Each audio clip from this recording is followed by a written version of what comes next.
નમસ્કાર 3 ડિસેમ્બર વિશ્વ વિકલાંગ દિવસ નિમિત્તે અમરેલીમાં દિવ્યાંગ વેદના રેલીનું આયોજન કરવામાં આવ્યું।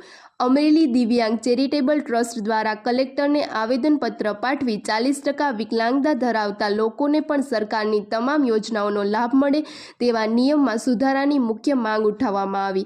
રેલીમાં દિવ્યાંગોને ગ્રામ પંચાયતથી લઈને પાર્લામેન્ટ સુધી પ્રાધાન્ય મળે, અનામતનો લાભ મળે અને બીએડ એમએડ જેવી ક્ષેત્રોમાં દિવ્યાંગોને સમાન તક મળે તેવી અનેક માંગણીઓ રજૂ કરવામાં આવી।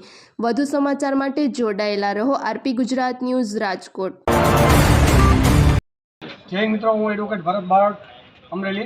मित्रों, जे सरकार तरफथी दिव्यांगोने लाभ आपवामां आवे छे ए खरा अर्थमां पेपर पर ज लाभ आपवामां आवे छे, खरा अर्थमां आपवामां आवता नथी अने ए चुस्तपणे पालन थईने दिव्यांगोने तमाम लाभ आपवामां आवे। खास करीने 4% अनामत, जे पेपर पर 4% अनामत आपवामां आवे छे तो दिव्यांगोने तमामने अनामतनो लाभ मळे। पंचायतथी लईने पार्लामेंट सुधी दिव्यांगोना एक प्रतिनिधि होवा जोईए, जेथी करीने दिव्यांग संगठन मजबूत बने, दिव्यांगोने खरा अर्थमां लाभ मळे। ए माटे खास अमारो मुद्दो ए छे के पंचायतथी लईने पार्लामेंट सुधी 4%नो लाभ मळे तथा जे नौकरीमां प्राइवेटीकरण छे ए सरकारीमां तब्दील थाय, जेथी करीने दिव्यांगो जे खरा अर्थमां नौकरीने हकदार छे तो दिव्यांगोने नौकरी मळी रहे ए अमारा मुद्दा छे। आवा एजेंडा लईने अमे आजे 3 डिसेम्बर विश्व विकलांग दिवस निमित्ते एक सुंदर मजा रेलीनुं आयोजन कर्युं। कलेक्टर साहेबने आवेदन आप्युं અને कलेक्टर साहेब द्वारा अमे सरकारश्रीने कहेवा मांगीए छीए કે અમારી માંગ પૂરી કરો અને અમને વિકલાંગોને ન્યાય આપો।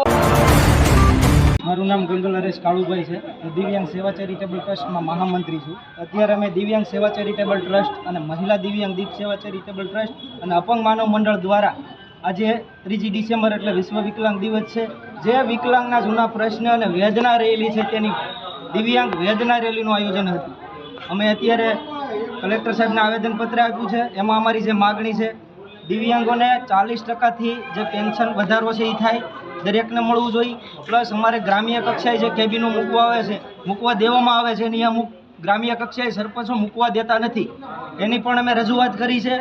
અત્યારે ગુજરાતમાં પ્રાઇવેટીકરણ થઈ રહ્યું છે, જેથી કરીને દિવ્યાંગો સામે કોઈ જોતું નથી। 4% અનામત હોવા છતાં અમારી ભરતી થતી નથી, એમાં અમારી નોંધ લેવામાં આવે। અને ગુજરાતની અંદર જ્યારે આપણા પીએમ સાહેબ મોદી સાહેબ હતા તેણે ગુજરાતનો 2016નો કાયદો એ જ લાવ્યા હતા અને એણે પ્રચાર કર્યો હતો। એ કાયદો ગુજરાતની અંદર જો સ્પષ્ટપણે અમલમાં આવે તો દિવ્યાંગને ક્યાંય કોઈની પાસે આજી વિકાસ માટે કોઈની પાસે જવું ન પડે અને એને આજી વિકાસ માટે રોજીરોટી મળી રહે। આ બધા મુદ્દા બાબતથી અમે રજૂઆત કરી છે અને આગામી સમયમાં પણ અમે રજૂઆત જ્યાં કરવાની થશે ત્યાં પણ કરીશું। મારું નામ ટાર્જનભાઈ જીજાભાઈ બારોટ, એડવોકેટ, અમરેલી, દિવ્યાંગ દીપ સેવા ચેરિટેબલ ટ્રસ્ટમાં હું પણ સભ્ય છું।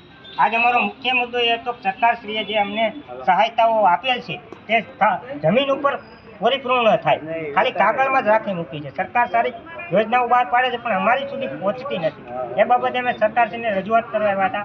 રૂપાણી સરકારે 2016માં જે કાયદો ઘડ્યો કે દિવ્યાંગોને જમીનો ફાળવવી, રાહત દરે આપવી, પછી નોકરીઓમાં પણ અનામત આપવી, એ હાલમાં સ્થળ ઉપર કંઈ નથી થતું, કાગળમાં છે, પણ એ યોજનાનો હકીકતમાં અમલ થાય એવી અમે સરકારશ્રીને અમારી પ્રાર્થના છે। ભૂપેન્દ્રભાઈ પટેલ સાહેબને, અમારા ધારાસભ્ય કૌશિકભાઈ વેકરિયાની ઉપર દેવના નરેન્દ્ર મોદી સાહેબ સુધી કે અમારી વેદના સમજી અમારે દિવ્યાંગ પ્રત્યે કોની લાગણી દર્શાવી અમારા આ પ્રશ્નો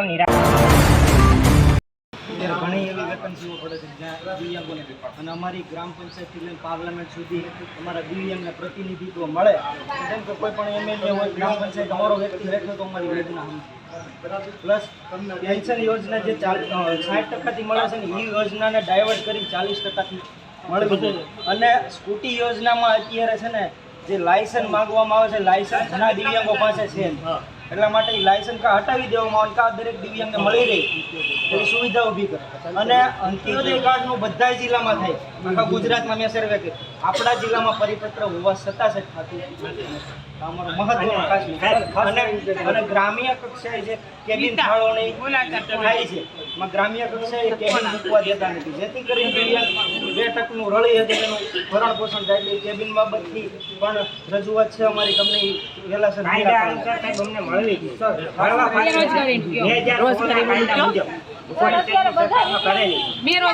અમારા દિવ્યાંગ ભાઈઓને બધાને મળે જેથી કરીને અમારે રોજીરોટી ચાલે. સરકારી પડતર જમીન કેટલી ભરી જે એક ખાલી પાણી અથવા કાંઈ રોજીરોટી મળે આપણી સરકાર દ્વારા, તો અમારે રોજીરોટી ચાલે. આ બાબતે અમારા સમગ્ર દિવ્યાંગોને આપણે વેદના સફર કરે છે.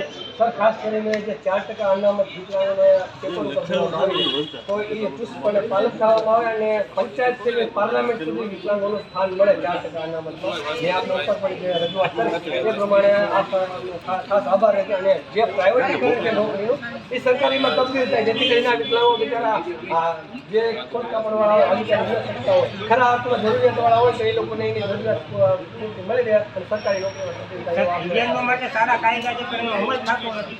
બધી જગ્યાએ એની ભાઈ ખાતરી હવે. આપતા નથી. જે સરકાર ભરતભાઈ ખાતરી. અમે લોકો સારું થાય એવું કરાવો. ભાઈ મુનાભાઈ તો એનો એક્શન નિરાકરણ કરજો. કારણ કે દરેક જગ્યાએ આવી રીતે પાઇપ ભલે પાઇપ રાખ્યા પણ સાઈડમાં થોડુંક હલાય એવું જગ્યા હોય ને તો એ તમે એકદમ આ અમલ લઈ લીધો. કારણ કે